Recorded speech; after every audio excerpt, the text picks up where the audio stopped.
Hari ini 22 Julai, seperti biasa aku ada masa kita pergi ke Sungai Pahang lagi untuk memancing. Tapi bukan mancing ikan guys, sebab air keruh berkeladok. Kita nak mancing jenggi ataupun anak udang galah. Seperti biasa untuk umpan, sekiranya kalau air keruh, kita menggunakan umpan umpun-umpun ataupun cacing air.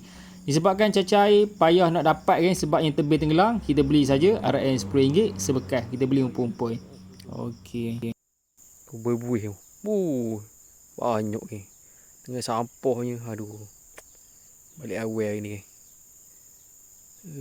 Ingat ke air besar, udang besar? Rupanya air besar, udang jenggi. Semakin lama mancing, semakin banyak jenggi kan. Oh, memang betul lah niat kita nak mancing jenggi, dia bagi jenggi sungguh kan.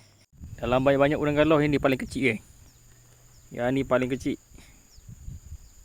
Lebih teruk daripada udang jenggi lagi ni. Tapi kita lepaskan lah. Kita lepaskan semula.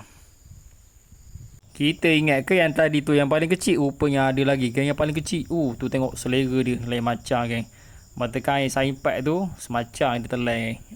Jadi untuk hasil hari ni adalah 1, 2, 3, 4, 5 ekor lah campur laih. Jadi sebelum balik tu kita santai dulu di tepi Sungai Pahang. Waktu ni petang lah. Kita tengok ada orang menganyut ikan patin buah kan.